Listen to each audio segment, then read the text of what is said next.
कहानी सिर्फ एक आतंकी की नहीं, ये उस सुनियोजित साजिश का पर्दाफाश है जो वर्षों से भारत के खिलाफ रची जा रही थी और जिसके तार सीधे पाकिस्तान की सरजमी से जुड़ते हैं। सोचिए, एक ऐसा व्यक्ति जो कभी राजू बन जाता है, कभी जफर सिद्दीकी बन जाता है और अब फेरीवाला के भेष में देश के कोने कोने में घूमकर आतंक का जाल बुन रहा था।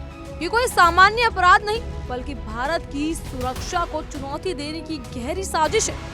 कश्मीरी आतंकी शबीर लोन का ये चेहरा बताता है कि पाकिस्तान समर्थित आतंकवाद किस हद तक चालाक, धूर्त और संगठित हो चुका है। शबीर लोन, जिसने हिमाचल से लेकर दिल्ली, कोलकाता, गोवा, मध्य प्रदेश, तमिलनाडु और केरल तक शाल बेचने के बहाने अपना नेटवर्क खड़ा किया, वो असल में एक चालाक फिरता आतंकी मॉड्यूल था।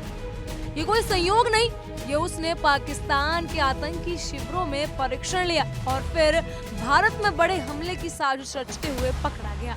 ये वही पाकिस्तान है जो दुनिया के सामने शांति की बात करता है, लेकिन पीछे से ऐसे आतंकियों को तैयार कर भारत में खून खराबा फैलाने की कोशिश करता है। दिल्ली को दहलाने की साजिश में पकड़ा गया शबीर जेल गया, लेकिन 2019 में रिहा होने के बाद से भागकर बांग्लादेश पहुंच गया और वहीं से अपनी आतंकी गतिविधियों को फिर से सक्रिय कर दिया। ये साफ दिखाता है कि पाकिस्तान की नीतियां सिर्फ आतंक को जन्म देना ही नहीं, बल्कि उसे बचाकर रखना और नए रास्तों से फिर से सक्रिय कर देना। अब बांग्लादेश में बैठकर वो फिर से भारत के खिलाफ नई साजिशें रच रहा है और लश्कर जैसे संगठनों के जरिए अपने नेटवर्क को और मजबूत कर रहा है। फरवरी महीने में दिल्ली के कश्मीरी गेट मेट्रो स्टेशन पर धमकी भरे पोस्टर लगाना कोई मामूली घटना नहीं थी। इसके पीछे वही आतंकी सोच काम कर रही थी जिससे पाकिस्तान लगातार हवा देता रहा। जब सुरक्षा एजेंसियों ने कार्रवाई की तो 2 बांग्लादेशी आतंकी पकड़े गए और फिर तमिलनाडु में 6 और आतंकियों की गिरफ्तारी हुई। पूछताछ में जो सच सामने आया उसने एक बार फिर पाकिस्तान की भूमिका को बेनकाब कर दिया। इन सब का हैंडलर वही शबीर लोन निकला जो सालों से भारत के खिलाफ जहर उगलने का काम कर रहा था। 7 साल बाद फिर से सुरक्षा एजेंसियों के रडार पर आया ये आतंकी कोई अकेला खिलाड़ी नहीं है, बल्कि एक बड़े नेटवर्क का हिस्सा है। इसी नेटवर्क को तोड़ने के लिए जम्मू कश्मीर पुलिस के काउंटर इंटेलिजेंस विंग ने श्रीनगर, शोपिया और गांदरबाल में एक साथ 10 जगहों पर छापेमारी की। वहां से डिजिटल उपकरण, मोबाइल फोन, सिम कार्ड और लैपटॉप बरामद हुए।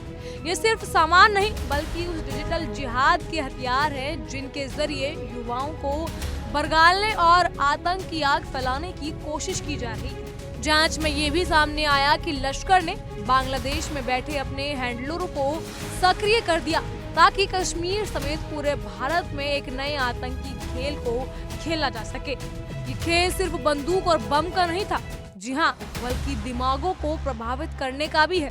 इंटरनेट मीडिया के जरिए युवाओं को जोड़ना, उन्हें कट्टरता की ओर धकेलना और फिर उन्हें आतंक की राह पर चलाना, ये सब पाकिस्तान की उसी पुरानी रणनीति का हिस्सा है जिसे बार बार वो दोहराता आया है। जब शोपिया के मौलवी इरफान अहमद वाणी को पकड़ा गया तो ये साफ हो गया कि वो नेटवर्क सिर्फ सीमाओं तक सीमित नहीं है, बल्कि समाज के भीतर तक अपनी जड़ें फैलाने की कोशिश कर रहा है।